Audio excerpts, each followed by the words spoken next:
Eng qo'pol xato inson yillar davomida o'zidan jin va sehrni chiqarishga harakat qilishi. Aslida esa nevroz davolanishi kerak edi. Jin va sehr o'zi bor narsami? Insonda kuzatilayotgan ma'lum bir shikoyatlar bu insonga jin va sehr tekkani alomatlarmi yoki insonda kuzatilishi mumkin bo'lgan asab va ruhiyat buzilishlari bilan bog'liqmi?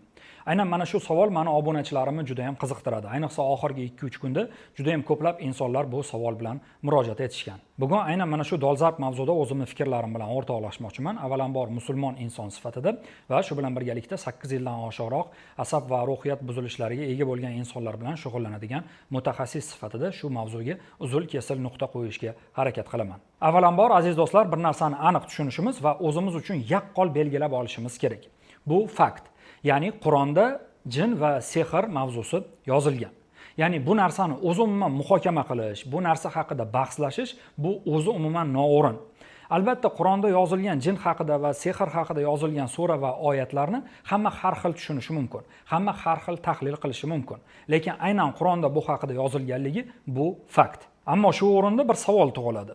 Ya'ni insonda kuzatilishi mumkin bo'lgan nevroz va depressiyalar, xavotir buzilishlari, vahima hujumlari, qo'rquv, sog'liq borasidagi xavotir va ikkilanishlar, yopishqoq fikrlar, turli xil fobiyalar, uyqusizlik va insonning asab va ruhiyati bilan bog'liq bo'ladigan, insonda kuzatiladigan tanasidagi bir guruh simptom hamda sindromlar mavzusini oladigan bo'lsak. Shunga qo'shimcha tarzda insonning qulog'iga eshitilishi mumkin bo'lgan gap-so'zlar, tovushlar, insonni orqasidan kimdir ta'qib qilib yurgandek, kimdir kuzatib yurgandek tuyulishi, insonda kayfiyat juda ham tez o'zgarishi, insonning o'zini tutishi, xatti-harakati, fikrlashi keskin o'zgarib ketishi bu aynan jin kirgani yoki insonga sehr tekkani bilan bog'liq deyishga bizning haqqimiz bormi?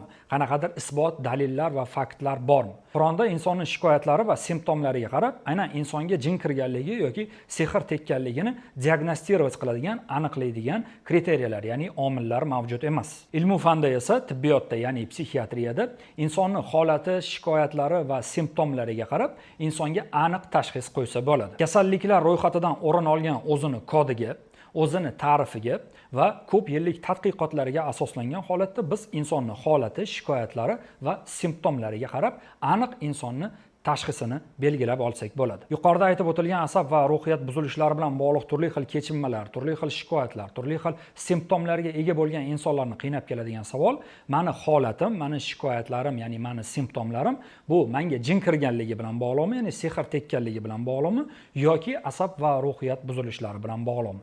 Aziz do'stlar, bir narsani aniqlab olinglar. Bu savolda yoki so'zi noto'g'ri. Eng katta xato aynan yoki so'zida. Aslida ilmu fan, tibbiyot va bizni diniy qarashlarimiz, diniy iymonimiz bir-biriga xalaqit qilishi, bir-biri bilan bahslashishi, bir-birini inkor etishi bu juda ham katta xato. Va aslini olganda mana shu savol atrofidagi kelishmovchiliklar va ziddiyatlarning sababi, ya'ni vrachlar ko'pchilik holatlarda o'ziga qarab tortadi, ya'ni ilmu fanga, tibbiyotga qarab tortadi va ko'pchilik holatlarda aynan jin kirganligi yoki insonga jin tekkanligi, sehr tekkanligini inkor etadi va shu bilan birgalikda aynan jin chiqaradiganlar yoki deylik sehr chiqarishga yordam beradigan ma'lum bir mutaxassislar deb ataydigan bo'lsak, ular esa ko'proq o'ziga qarab tortadi. Ya'ni ular ko'proq aynan tibbiy o'zgarishlarni yoki deylik asab va ruhiyatdagi bo'ladigan buzilishlarni ko'pchilik holatlarda inkor etishadi. Haqiqat shundan iboratki, agar sizda bugungi kunda xavotir buzilishlari kechayotgan bo'lsa, tushkunlik, kayfiyat yo'qligi, uyqusizlik, vahima, qo'rquv, yopishqoq fikrlar va shu bilan birgalikda turli xil fobiyalar, sog'liq borasidagi ikkilanishlar, tanada kuzatiladigan bir guruh simptom hamda sindromlar kuzatilayotgan bo'lsa, albatta buni sababi va davolanish jarayoniga ikki xil qarashimiz kerak bo'ladi va bu bir-birini inkor etmaydigan, bir-biriga xalaqit qilmaydigan yo'nalish hisoblanadi.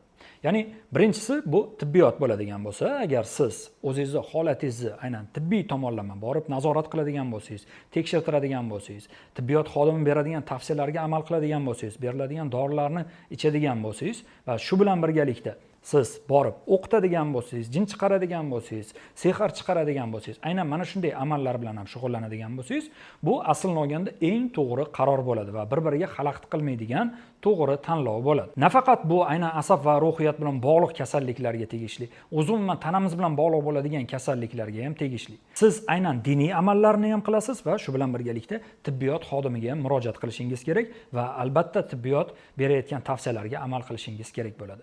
Mana shu eng to'g'ri qaror. Aziz do'stlar, bilimimdan, tushunchamdan kelib chiqqan holatda qo'ldan kelgancha aynan mana shu o'ta dolzarb bo'lgan mavzuda o'zimning fikrlarim bilan o'rtoqlashdim.